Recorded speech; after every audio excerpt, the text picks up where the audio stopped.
What's up? You got Dana here, and this is just a thought, episode 5. I want to start off by saying long time no see as usual.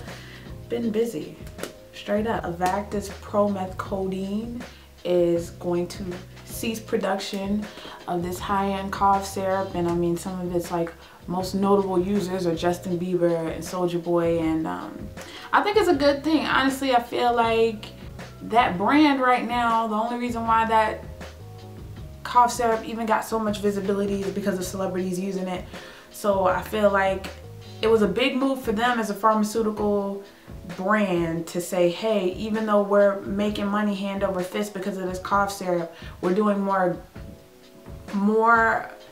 bad than good having it out on the market. So let's just cease production. But I will say that on the flip side of this, the value of a bottle now is going to go up, because street value prior to the ceasing of production was already $800 a bottle.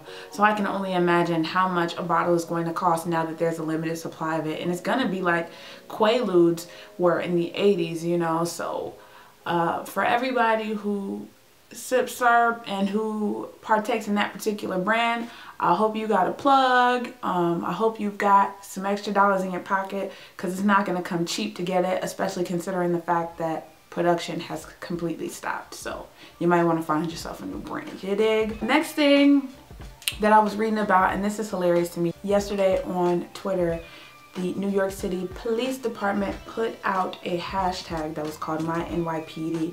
And I mean, their intentions were to get people to send in positive pictures of themselves with the police. And what ended up happening is the floodgates were open for tons of people to send in pictures of police brutality from the New York Police Department. And I almost kind of feel like the NYPD should have seen this coming.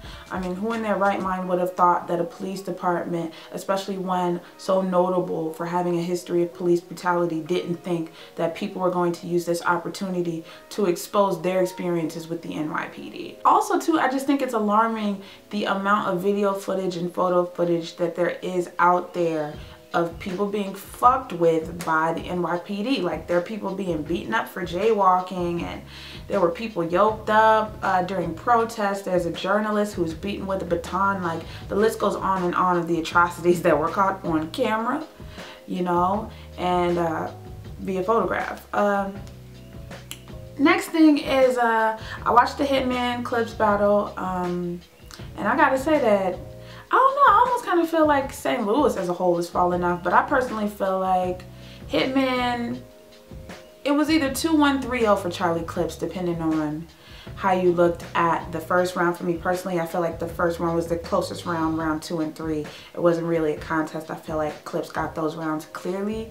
And I honestly feel like Hitman really needs to go back to the drawing board and reconsider his whole strategy when coming into battles. No, or maybe he's just doing it for the checks, because if he's just doing it for the checks, you can get by doing what he's doing and all that jazz. So it just depends on his outlook and the legacy that he wants to leave, because these performances of late have been a bit questionable. So yeah, if you haven't seen the battle, it's out there. I mean, it's pretty forgettable. It had its moments though, I'm not gonna lie, like there weren't moments. Hitman had a really dope remix in the first round. Clips had a dope remix in the second round. Clips really imitated Hitman well throughout the battle, called him out on some things really well. And I think another notable thing about the battle was that Hitman had on like some glitter hammer pants, and I'm trying to figure out whose bright idea it was for him to wear that. I personally feel like the type of pants that he had on, I could have in my closet. Like, that's the type of shit that a bitch wears to the club. But that's just me personally. You can feel how you want to feel, take that how you want to take that. If you liked it, leave it down in the comment section that you liked it. Maybe, you know, my fashion sense is off. Maybe it's something I don't know. But yeah, leave that down in the comment section. Next thing up, this whole Jay-Z extortionist plot situation. I almost kind of feel like Jay's being hard-headed. I feel like when you're worth as much money as he is, and you have these sorts of situations where people come out for a money grab and they have something like your masters, just pay up. You know what I'm saying? Like, extortionist or not, just pay up. What I'm hoping to see happen is he pays him, we move on, case closed, you know. Beyonce's done it a ton of times when people have come out of the woodwork claiming that she stole, you know, an idea or a concept or something. She's paid them off. So hey man, follow your wife, dog. Just pay this man off, get your masters back, move on with your life, and that's that. I don't feel like it's an extortionist plot if he had your masters, because I feel like at the masters in question are from a period in Jay-Z's career when he was pretty established. Like some of the masters include songs like, you know, Big Pimpin' and things of that matter, and I just feel like for the guy to be saying that Jay-Z was like a lost little kid, a blended up little kid who stayed high. Jay-Z was pretty old, like in his 30s around the time Big Pimpin' came out. So I, for the life of me, can't understand how he was ever in a situation where somebody could get a hold of his masters and hold them over his head in this way. But there's always more to the story, you know. There's always he said, she said, and the truth. So obviously we're never going to get the full story. So, you know, let me know what you think, like I said, down in the comment section.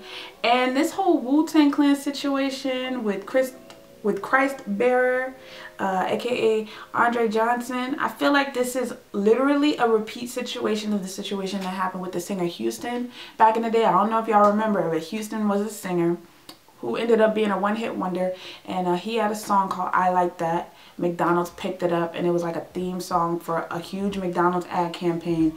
And I don't know if the pressure of Hollywood got to him, or if he was mixed up in some Illuminati devil worship type nonsense or whatever, but he gouged his own eye out and tried to kill himself, and basically said that it was God saying that he needed to do that. And I really feel like this situation is almost identical, except instead of gouging out your eye, you cut your own dick off. You know what I'm saying? Like, I really send my well wishes out to him, because Hollywood obviously is a place that ain't for the mentally unstable.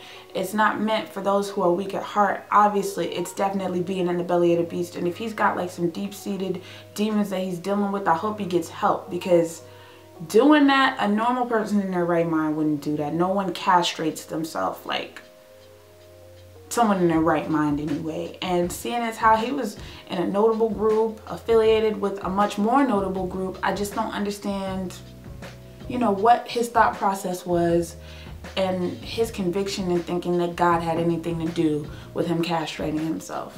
Obviously, Hollywood ain't no hoe. Point blank, period. Another thing that I saw was Juicy J's got a Colt 45 commercial out, and I'm super happy for Juicy. Like, I'm glad to see Juicy out here winning, you know, and the commercial's funny. Like I said, if you haven't seen the commercial, Rap Radar had a piece up about it. Definitely check it out. I'm pretty sure it's on YouTube by now.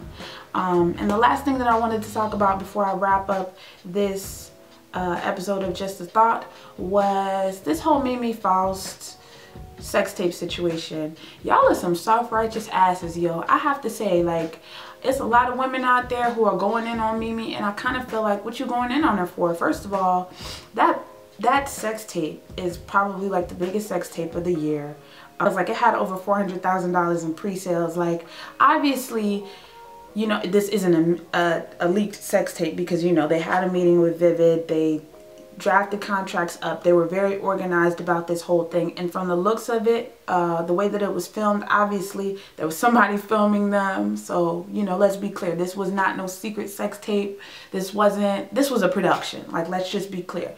Mimi was very intentional about the way that she did this, and I honestly feel like if you're gonna give it up, if you're gonna be a porn star, why not do it the way Mimi did it? Like, first of all, she went to one of the biggest porn companies out there. I mean, everybody knows Vivid, so there's that. You know what I'm saying? She got her ducks in order. She got the right contracts up, and Vivid is doing a very good job of making sure that you have to pay if you want to see this. And I'm sure there are people that have caught the bootlegs, but like, she stands to make a ton of money off this sex tape. And there's a lot of people that are hating, calling her all kind of nasty hoes, nasty bitches. Number one, she's in the sex tape with her boyfriend. So, I mean, at least, you know, before you knock her and before you call her all kind of sluts and hoes and this and that and the third, she got money with her man. So I can't really knock her and call her out of her name, because she made a business move with her man at the time. And I don't know if that relationship will last or whatever the case, but she did this with somebody that she cares about, that she's in a relationship with. So there's that aspect of it. Also too, she made sure that she was gonna get a big check for this. And this girl's out here fucking for the vine, fucking for the gram, like giving it, you know what I'm saying, busting it wide open for free on Instagram, on Twitter, wherever, for free. You know what I'm saying? Like, there are people posting their nudes for free, not gonna get a dime off none of that. So who the fuck are you to get at her about making money, you know, making an honest living? Like, nothing that she did was illegal, nothing that she did was, you know, morally questionable, because I personally feel like we came in the world naked, you know what I'm saying? Like, she's having sex in the context of a monogamous relationship, like,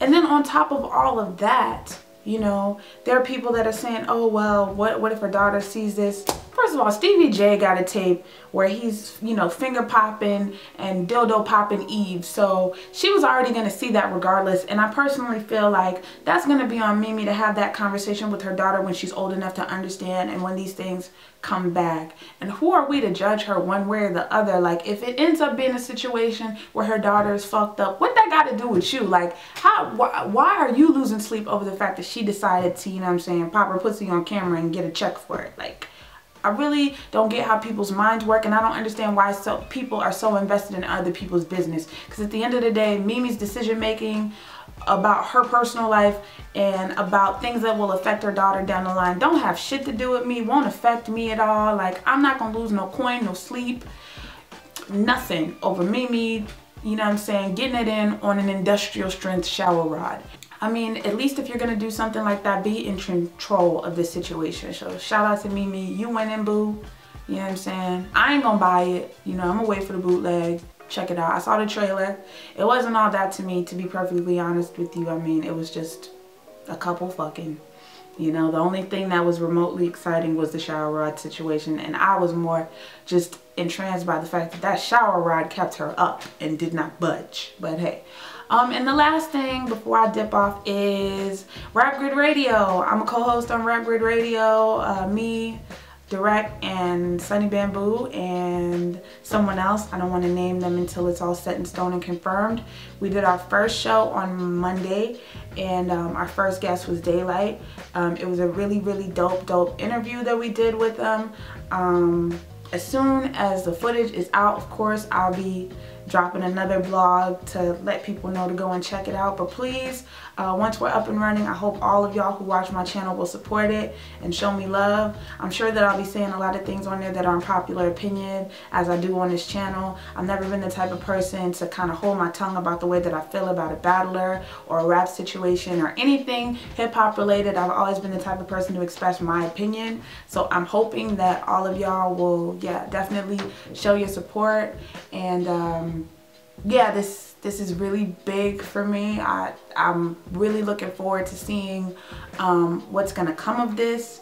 We're not like the other radio shows that are out now. I think that our dynamic is different because it's a black guy, a white guy, and a girl. I think that we represent the entire spectrum, from the rap nerd to the actual active battle rapper to the active battle fan. We cover that entire spectrum, and I don't think that there are any shows currently that cover that spectrum in that way, especially considering the fact that you have someone white, someone black, and someone female. And I just hope that, like I said, all of y'all will show us love and support it once it's up. And I look forward to sharing that with y'all. As always, if you like this video, give it a thumbs up. Leave any feedback down in the comment section below. And I'll see y'all in my next video. Peace.